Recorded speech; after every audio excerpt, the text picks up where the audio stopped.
أعوذ بالله من الشيطان الرجيم. بسم الله الرحمن الرحيم. الحمد لله رب العالمين. الحمد لله رب العالمين. والصلاة والسلام على كل خلق محمد وعلى آله وأصحابه أجمعين. الحمد لله نحمده ونستعينه ونستغفره ونعوذ بالله من شرور أنفسنا ومن سيئات أعمالنا. من يهدي الله فلا مضل له ومن يضلل فلا هادي له. نشهد أن لا إله إلا الله ونشهد أن سيدنا محمدا عبده ورسوله. اللهم صل وسلم على سيدنا محمد وعلى آله وأصحابه أجمعين. أما بعد فيا عباد الله اتقوا الله وأطيعوا إن الله مع الذين اتقوا الذين هم محسنون. قال الله تعالى في كتابه الكريم: أعوذ بالله من الشيطان الرجيم. بسم الله الرحمن الرحيم.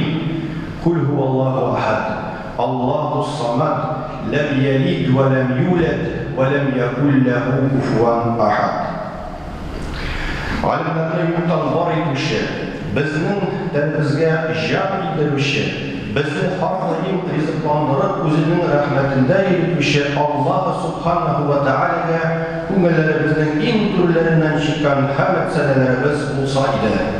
Rasullarning oxirisina ham Alloh taolaning eng yaratganına Peygamberimiz Muhammed Mustafa sallallahu aleyhi ve sellem'e ko'nglimizning eng turlaridan chiqqan salovat shariflarimiz bo'lsa edi.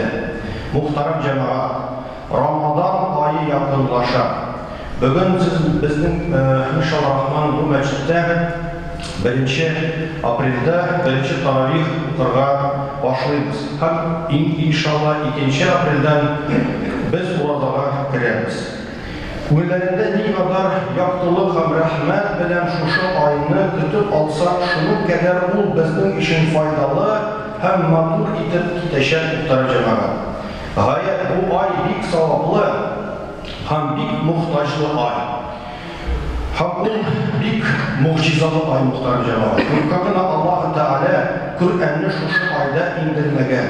Bu oy bek ko'rkam. Şu ayda kılınan dualar ko'ngildan ayrılışı ve ihlas bo'lib, jillik bilan çığa. Şu ayda o'qilgan namazlar o'zine göre bir ihlaslık bilan o'qila ham ko'ngilga bir jillik birlik tura. Şu namazlarga ko'proq e'tibor berishga kerak muhtaram jamoat. Nishik biz o'z namazlarni o'qiymiz. Nishik uni Peygamberimiz sallallohu alayhi va sallam o'qigan. Sahabeler namaz vakitte midi halatda bulganlar bizning ustazlarimiz namaz turunda narsa aytdilar.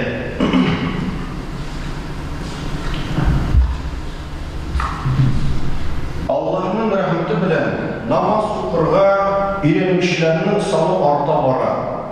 Ko'plar namazning tüp rükünlerin, anın hareketlerin, Kur'an'ı, dua, ham zikirlerini öğrene ama namazdaki itaatlik hakkında unutar. Şuna da biz kişinin namaz okuğanda yak yabana qaranı, kiyimin rəndləv, qaşını, isnəni gibi hareketlerine tab bulamız. Bu alanın namazda itaatleri basınkılık göstərmələrinin səbəbi. Atağın küplerine şunusu da tanış. Biz namaz okuğanda uylarımızın Irak'a gitkenin hal iteresi durmuş meselelerine yelserkileşikке planlar kurulma kırıp yuvalganın gözetiriz. Bu kadar namaz okuğanda basınkılık bulmağından kile muhtaram cemaat. Bizge namazlarımızda huşurluk jitmeyi. Allah subhanahu wa ta'ala namazlarının itaatlilik bilen kuşu müminler durumunda olay eyde. Euzu billahi mineşşeytanirracim. Qad aflahal mu'minun ellezîne hum fî salâtihim khâşi'ûn. İman getirmişler. Hazırdan müşka ilişti. Hem ümitleri amelde açtı.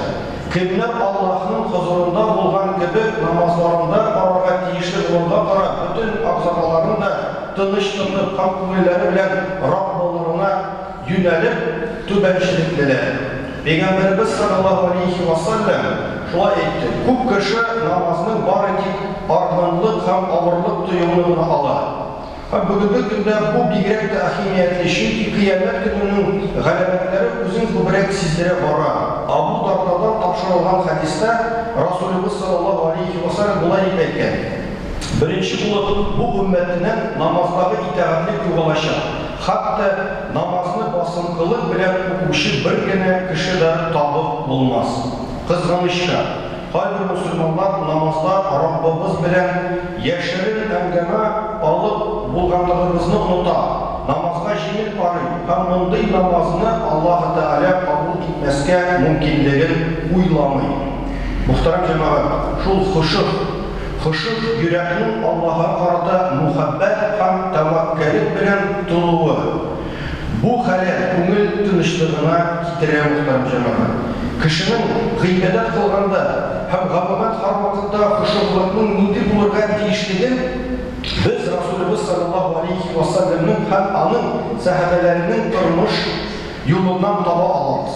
Бу дөньяның фани булганын һәм киләсе дөньяның хаклыгын танып яшәгән Пәйгамбәрбез саллаллаһу алейхи ва саллям бик еш әлеге хакыйкатьне истә тотып гыйбадәт кылуның мөһимлеген әйткән. Bir yo'li аңа bir сахаба килеп: "Я Аллаһның Расулы, миңа кыска һәм ачык булган киңәш бир" дип әйткән. Бу сүздә Пәйгамбәрбез саллаллаһу алейхи ва саллям әйтте: "Намазны гомердәге соңгы намаз кебек башка. Соңыннан үкенергә туры килгән сүзләр әйтмә. Башкаларда булганны үтенә, үзенә теләмә" әйткән. Мөхтәрәм җәмәгать, әлбәттә, шул намазда хушуклык халәтенә ирешә һәм аны саклап калыр өчен иң баштан яхшы, дөрес ниятен булу кирәк. Иншаллаһ, бу вакытта кемгә мөрәҗәгать итүне генә түгел, нәрсә белән, ягъни тагын кайсы намаз белән икәнлегенә дә аңлау мөһим. Һәм иншаллаһ, намаз гыйбадәтен башлаганда хушуклык һәм итәгатьлек халәте шул хәтле мөһим, чөнки нәкъ менә алар Раббыбызның кулларына тотылуга таба юл ача һәм безнең Рамаданны камилләштерә. Бүгеннән башлап зур гыйбадәткә керәбез. Таравих намаз иншаллаһ укый башлыйбыз. Һәм Пәйгамбәрбез саллаллаһу алейхи ва саллям әйткән: Аллаһ Тәгалә бу айда ураза тотуны фарз, төннәрен намазда үткәрүне суннәт итеп кылды. Һәм галимнәребез төннәрен намазда үткәрү дигәнне таравих намаз дип әйттеләр. Чыннан да Рамадан аенда уразадан кала икенче зур гамәл ул таравих намаз. Таравих намазы Рамадан аенда укыла. Ул 20 рикъаттан тора. Һәм таравих намазы ирләр һәм хатыннар өчен, ураза тотучылар өчен дә берәр төрле авыру яки сәфәрдә булу сәбәпле ураза тотмаучылар өчен дә сөннәт муаккәдә булып санала, мөхтәрәм җәмәгать. Һәм таравих намазын мәчеттә уку, мәчеткә килү сөннәт, аны үтәгән өчен зур савап вәгъдә ителгән. Мөхтәрәм җәмәгать, таравих намазы бары тик ясту намазыннан соң гына укырга була. Рамадан аенда витр намазы таравих намазыннан соң укыла. Һәм 20 рикъатлы таравих намазында сәламны һәм 2 рикъаттан соң 2 яки 4 рикъаттан соң бирергә мөмкин була. Таравих сүзе ял итеп алу дигән сүздән килеп чыккан. 20 рикъатлы таравих намазын башка кичкә бүләк ял итүебез дә шуны аңлата. Шушы ял итү вакытыбызда зикрне әйтү динебездә күркәм гамәлләрдән санала, мөхтәрәм җәмәгать. Иншаллаһ, Аллаһ Тәгалә иншаллаһ безгә иман байлыгы бирсен. Намазларыбызны камил рәвештә башкарырга ярдәм итсен һәм күңелләребезгә итәгатьлек, күндәмлек хисләре салсын, иншаллаһ. ألا إن أحسن الكلام وأبلغ النظام كلام الله الملك العزيز العلام كما قال الله تبارك وتعالى في الكلام: وإذا قرئ القرآن فاستمعوا له وأنصتوا لعلكم ترحمون. أعوذ بالله من الشيطان الرجيم. بسم الله الرحمن الرحيم. إن الدين عند الله الإسلام.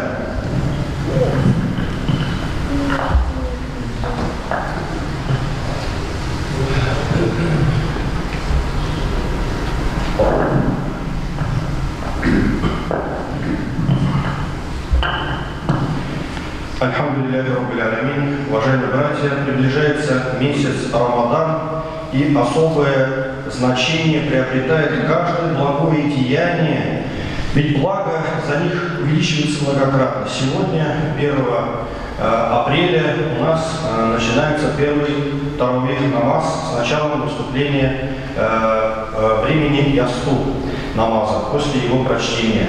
И также с завтрашнего дня, со 2 апреля, мы с вами входим в месяц Рамадан, начинаем держать его пост.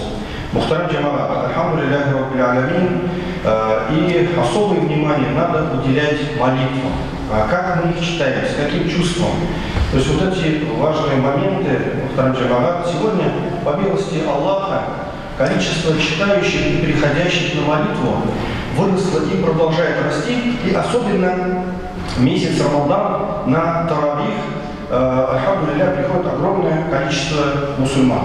И, конечно же, большинство знает правильное положение намаза, его составляющие, как читать Коран, зикр, дуа, но при этом забывают о покорности в намазе Мухтар Джамаат. Поэтому можем наблюдать такую картину: то во время намаза по сторонам смотрят, то поправляют одежду, то чешут что-нибудь себе, то зевают постоянно.